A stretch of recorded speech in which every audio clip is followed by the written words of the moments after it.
Hello, everybody, and welcome to another episode of United Talks Podcast. And today, we're going to be doing the match preview for the Manchester United versus Arsenal game. It's going to be a super interesting one. I mean, we all know what stage we're in with regards to basically all that matters when it comes to Manchester United and everything in between. So we're going to analyze the game. We're going to talk about everything from what to expect from the last game, what we saw, and then heading into this one and all of that. There's a whole lot of distraction going on that most Manchester United fans are beginning to clock it, especially when it comes to like having an understanding of where the club is at. So, welcome to United Talks podcast.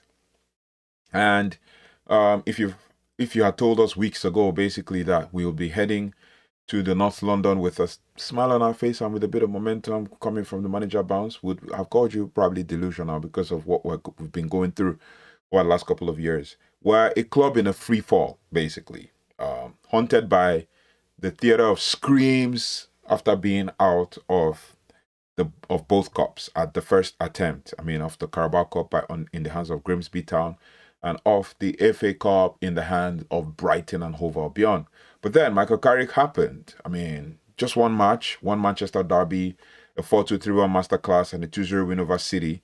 And the vibe has kind of shifted, and the narrative is trying to change, and everybody's trying to do damage control, and people that think they know tactics are spitting facts and stuff off of one game, getting all giddy and everything in between.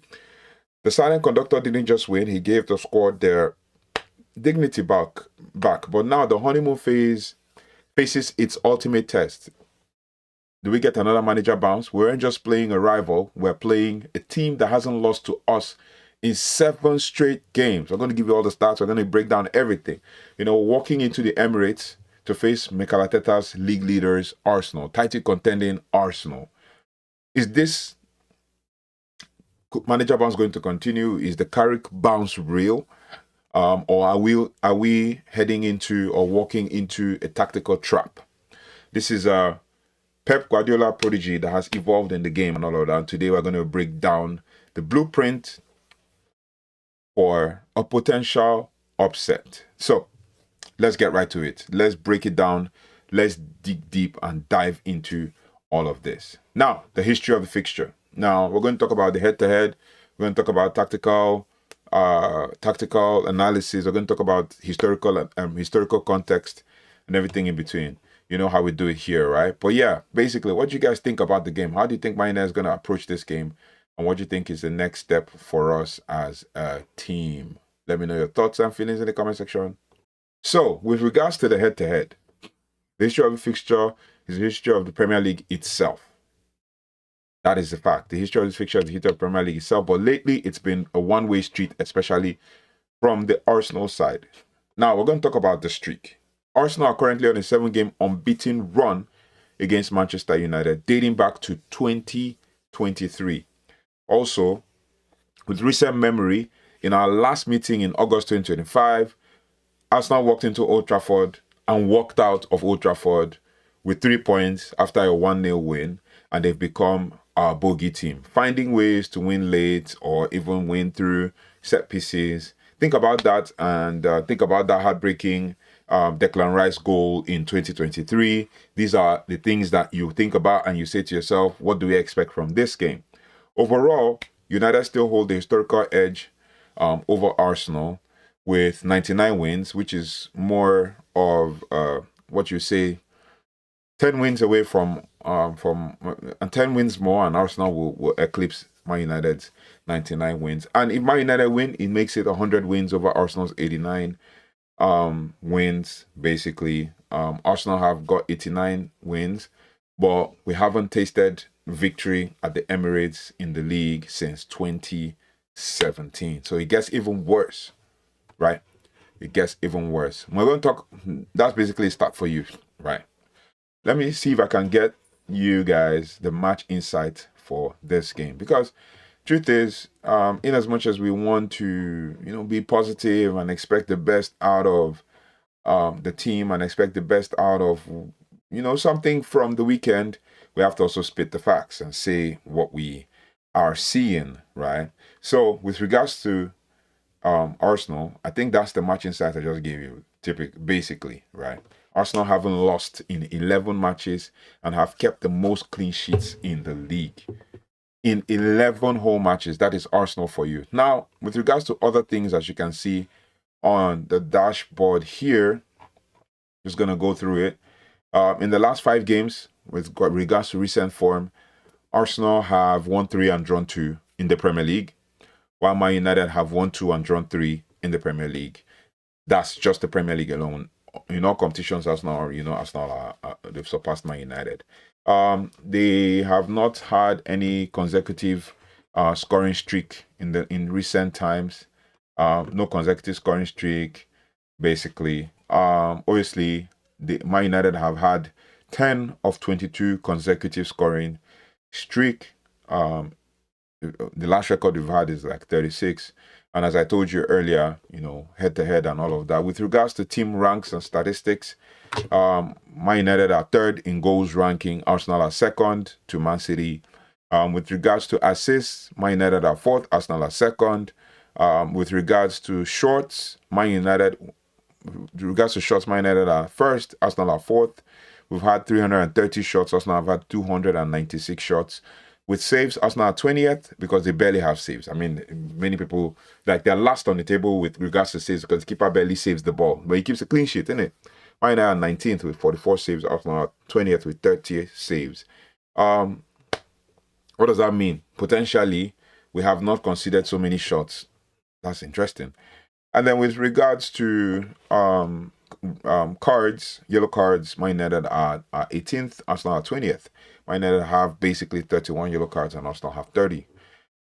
So it is what it is. When you talk about the attributes of the team, with regards to rating overall, Arsenal rate higher. They're ranked higher, 95 to 80. With regards to squad, their squad on paper looks better, 83 to 77.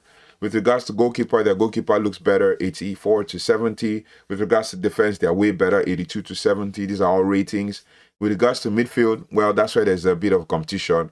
Arsenal 80, Man United are Arsenal 84, Man United 80. And with regards to attack, they're way better as well, considering how many goals each of the teams scores. With regards to offensive contribution and how far the team has done, Leandro Trossard has 4 goals and 5 assists, so 9 goal contributions, while Bruno Fernandes has 5 goals and 9 assists in all competitions. Declan Rice also, with regards to, the second position in all of the rankings, 3 goals, 4 assists. Brian Mbeumo, 7 goals, 1 assist. Bukayo Saka, 3 goals, 4 assists, and 3 assists, 4 goals. Wow, that's poor this season. 4 goals and 3 assists, 7 goal contributions. And then Matheus Cunha, 4 goals and 2 assists, considering how many games Saka has played. Saka has played 31 games. And then Matheus Cunha has played 22 games. He scored 4 goals and he's created 2 assists.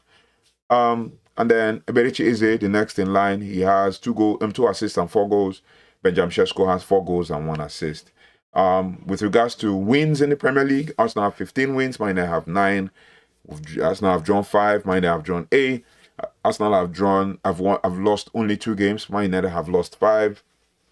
If you look at the squad value, Arsenal are way better, 1.2 million in squad value compared to Arsenal, Man United with 654 million in. 1.2 billion in squad value, 654 million in squad value for Man United. And in the rankings, Man United are ranked 5th on the log, 1 point off 4th position, and that is Liverpool and all of that. So, yeah, it's going to be a tough one. Looking at the table overall with regards to what other teams face, Liverpool face a very tough Burnley, a very, very tough Bournemouth, who have free scoring, but then don't seem to keep a clean sheet. Man United are 5 games unbeaten in the Premier League, with 3 draws and 2 wins, as I said earlier. Well, that looks good on paper, but considering the overall, it looks horrible. But it is what it is. So we move on to other things. We're going to talk about how Arsenal play. Okay, so just to give you a bit of a form guide, like I said earlier, just to break it down, Arsenal are currently 1st in the league, leading the league, as I said. Their home, that's the next one that I forgot to say. Their home form is impeccable. Basically, their home form is impeccable. 5 consecutive wins at the Emirates. They just dismantled Inter Milan 3-1 in Europe, and look like a machine that simply doesn't break. Their strikers are back. But Manchester United we've climbed to 5th, like I said. Form guide under Michael Carrick. He's a small but perfect sample side. 1 game, 1 win, 2-0 over Manchester City. Before that, it was a mess of draws and losses under the previous regime.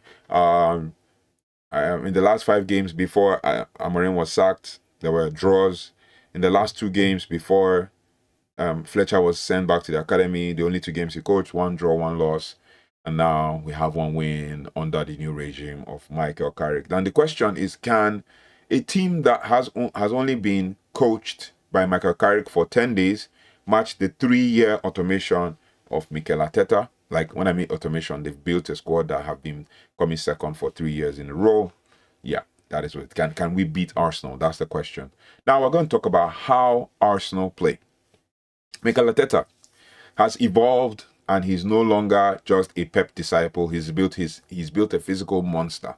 Now, they have the box and the width in their formation and style of play. Arsenal use an inverted left back, often Calafiori or even Julian Timber or even Miles Lewis-Skelly, to create a 4-man box in midfield, allowing Declan Rice and Martin Odegaard room to push forward and run and all of that. Then there's the Gyökeres factor, or the Gyökeres that has been shooting blanks.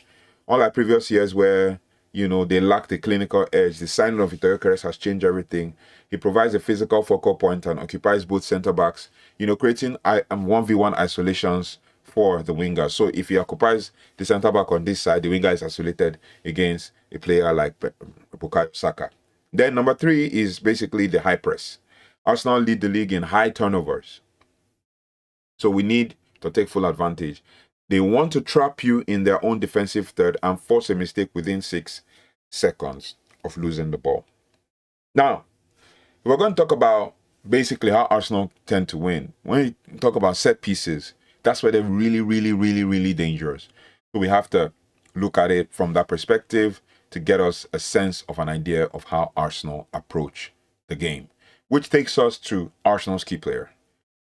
There are so many key players for Arsenal, but I'll go with Declan Rice here. He's played 31 games with 2,306 minutes, 4 goals and 6 assists in overall for the 27-year-old. The last game he played against Inter Milan, he came on for only 26 minutes, which means that he has been rested for the Arsenal game. He has been rested for the game at the Emirates. So that is like, we're coming to face a very strong, very well-rested Declan Rice. Another key player for Arsenal is Viktor Gyökeres. I don't know why I mentioned it, why I put that on my notes, but Viktor Gyökeres, he's a game changer for them. He has 9 goals already this season. I think he scored against Inter 2. He's a physical threat that we used to fear in Erling Haaland. He's kind of like the physical threat. But if Maguire and Martinez can handle his hold-up play, Saka and Martinelli will have to have a field day in the spaces he creates, and that's the challenge, because if he comes deep, he can drag us in, right? If you look at it from that perspective, drag our defenders in. Now, that is it about Arsenal. We are going to go into how Manchester United play under Mikel Carrick. If you're just joining us, please do like, share, subscribe, hit the notification bell so you don't miss anything as relates to Manchester United. Please help us like the video so people can actually get to see us do stuff and talk like in depth about everything that we talk about. So thank you so much, and let's keep it going. Now, with regards to how Manchester United play, we're going to do a tactical analysis of the game. Now, Carrick has actually simplified the chaos, right? Taking a cue from the 2-0 win of the against Manchester City. That's the only one we're going to take. Why I called it a familiar foe is because Mikel Carrick has won against Arteta before. But this was long, long ago after Ole Gunnar Solskjaer. So, if I'm going to take a cue from that, then we can now start to build our thoughts and our talk from Manchester City, right? he brought back the 4-2-3-1 or asymmetric Carrick Code kind of formation where, he binned the back three, and then he actually wants a disciplined back four that stays compact. That is what Michael Carrick wants. He also brought back the vertical shape. Instead of overpassing in our own half, Carrick has instructed St. Lomens and the defenders to find Bruno Fernandes early, and we are playing kind of like a transition football with a purpose. So most likely, we're going to cede possession to Arsenal and then hit them on the break. But then you try to hit them on the break, they have pace at the back. Now, there is also the mid block where we saw that against City, that we didn't chase the ball. We sat in a 4-4-2 shape or 4-4-1-1 or a 4-1-4-1 shape. Then we cut the passing lanes. Like I said, I've said in multiple videos. If you go watch my video, I talk about how Michael Carrick beat Manchester City. We cut the passing lanes to the pivot in Rodri. Then at the time, now we're going to be doing this against Declan Rice and Martin Zubimendi. Then we invited them to play wide before we sprung the trap to them. So the key player for Manchester United in this one is basically, as we all know how we do this here, is Bruno Fernandes, right? Bruno Fernandes is the key player with 21 games, 1,763 minutes, 5 goals, 10 assists, right? For the 31-year-old. He played the full 90 minutes in the last 2 games against Brighton and against Brighton in the FA Cup and against Manchester City. Then he played 61 minutes in the Burnley game when he just came out from an injury. And the last one before that was 46 minutes against Aston Villa. So the last 5 games, he's barely played 90 minutes twice. So that's our key player for Manchester United. Then, basically, the second key player for this game is unsung hero Bryan Mbeumo. He might be having an average game, but he will always turn up. He scored in our last game against Manchester City.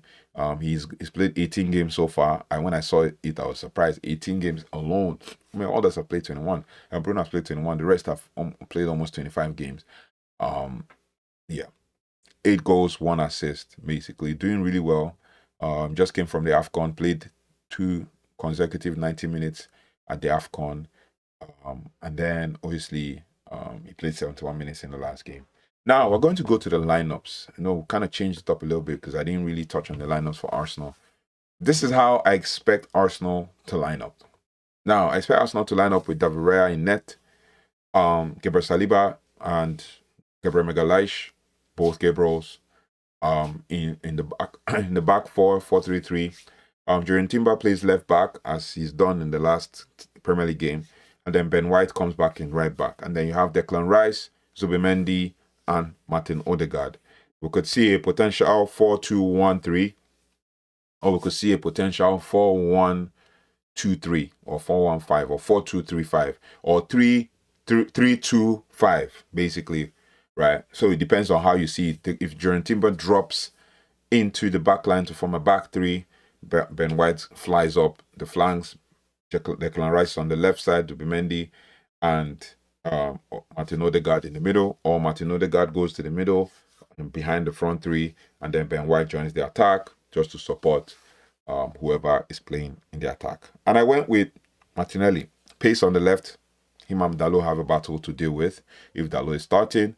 And on the right, I went with Madueke, and then Viktor Gyökeres down the middle. It's going to be an issue to deal with when it comes to our centre back. So we have to deal with that one.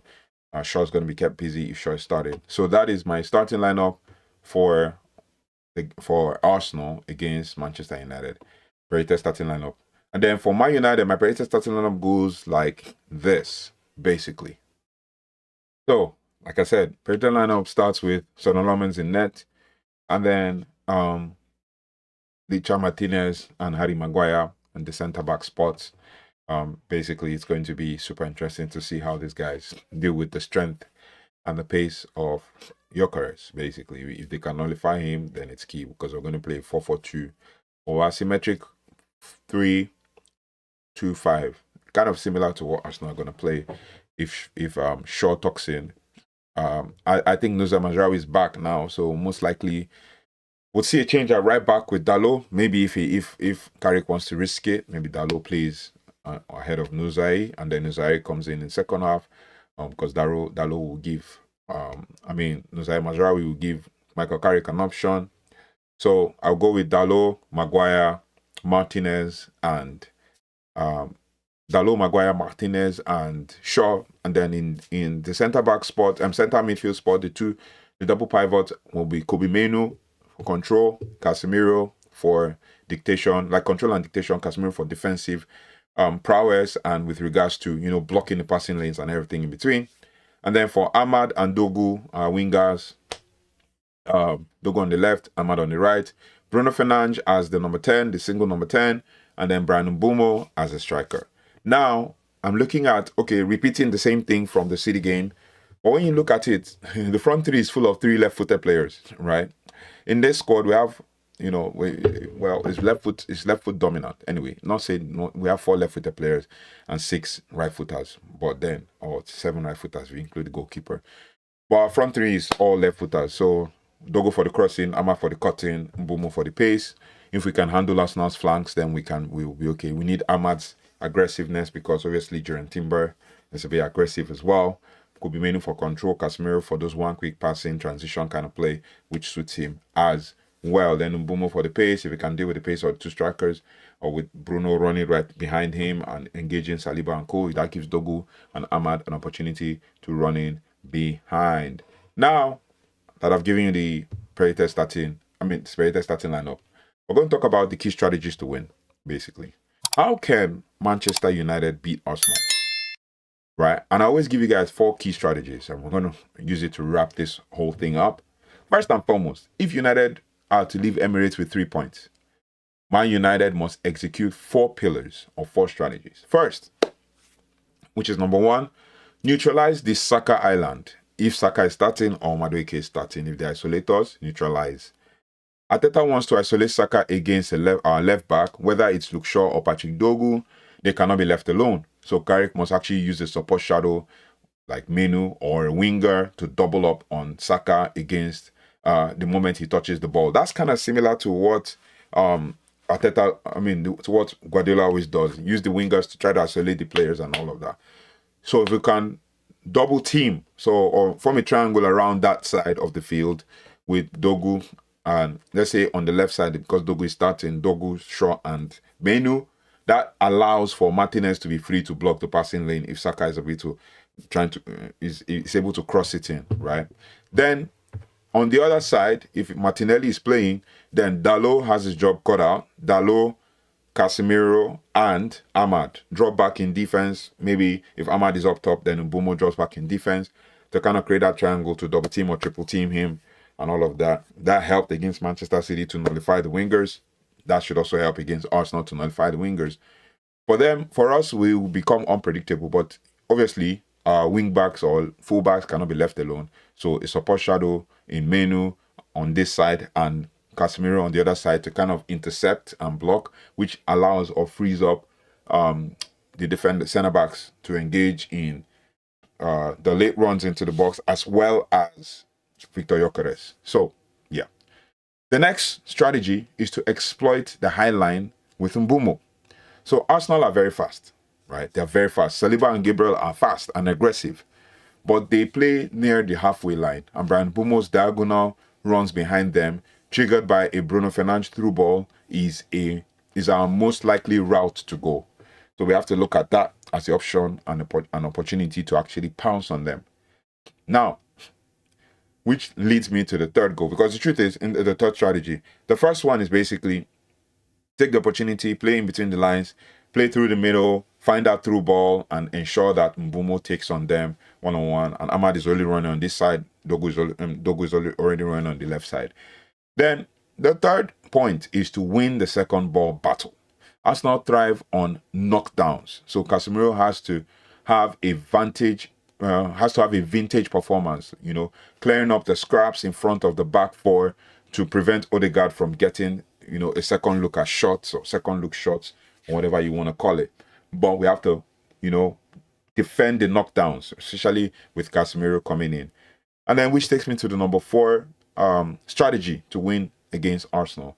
Set piece discipline. We have to be disciplined when it comes to set pieces. Arsenal are the king of the in-swinging corner with Johnny Evans on the coaching staff and Maguire in the air. We have the height. With also the other coach, just being in the back room and everything. I've forgotten his name. It just skipped my mind because of, the stress and everything. But, I'm trying to think about how we can... Steve Haaland. The name is coming to me, but what's coming to my mind is Tom Holland, but actually Steve Haaland. So Steve Haaland, Johnny Evans will be able to galvanize the team when it comes to basically the defense, when it comes to the defense and all of that. So with Maguire in the air, we can deal with that. Their threat in the air. We also have to try to protect St. Lomans because they are set piece people. Arsenal is a set piece team. Long throw from Declan Rice, in swinger from Rice and Saka or Odegaard. We have to be very, very careful, right? So we have to avoid the zonal fatigue and the man mark and mark their giants, right? We have to avoid the zonal fatigue, mark their giants, especially in Gabriel and Gabriel Magalhaes and Gabriel Saliba out of the game. Another thing we need to do, especially in this set piece, is those 6 or 5 players that run into the box to try to cause a chaos. We need to make sure that we need to block their runs or block their paths. That way, if you're marking 1-on-1, everybody has a player to mark. You mark the late runner as well. It's 11v11. It's not like we're one man down. They are one man down. The one player that's supposed to be marking them in front of the corner needs to drop in the box. And then we need to stop the ball, right? Stop the ball from getting into the box. So it's like, we need to avoid that zonal fatigue. We need to stop doing the zonal marking and go 1v1 in the set piece for us to be able to nullify Arsenal. Which takes me to wrap up this whole thing to say this isn't just another game. It's a litmus test for this new United in quotes. Arsenal are the best team in the country right now, and they are settled. They are hungry, and they are at home as well. But Michael Carrick has shown that he has a tactical poker face to maneuver the best. So when it comes to big games like this, Man United being the underdog, that's the opportunity for Man United to actually pounce on Arsenal, and that is a possibility. Now, like I said, Arsenal are the best team, and we need to try and outmaneuver them. But I'm still keeping my powder dry because I don't know what to expect in this game, basically. So my final take in all of this is if United try to outpass Arsenal, or if United try to outpossess Arsenal, then we lose. If we try to outpossess Arsenal, we lose. If we play the Manchester Derby blueprint, soaking up the pressure, staying narrow and compact, and using the lightning pace of Dogo and Ubumo on the break, then we can break the 7-game curse. It is going to be a 90-minute chess match. It's going to be a match that we're going to be seeing. Arsenal seem to always find a way around us. Always find a way since 2023. It's been tough. Now, my prediction. It's tough. It's a tactical battle, a cagey tactical battle. If we get a 1-1 draw, then I think the City win is not a fluke. The City win is not a fluke. But with City losing again to Bodo Glimt that we beat 3-2 last season, or the season before last season, the Champions League, in the Europa League.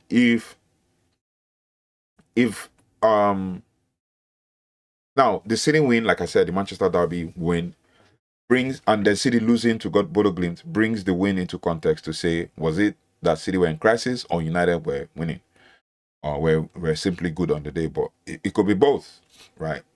But don't be surprised if Michael Carrick finds a way to snatch 3 points. He's done it before against Arsenal, but that Arsenal team then and this Arsenal team now are 2 different teams. These guys that we're playing now are very aggressive. So let me know your thoughts and feelings in the comment section.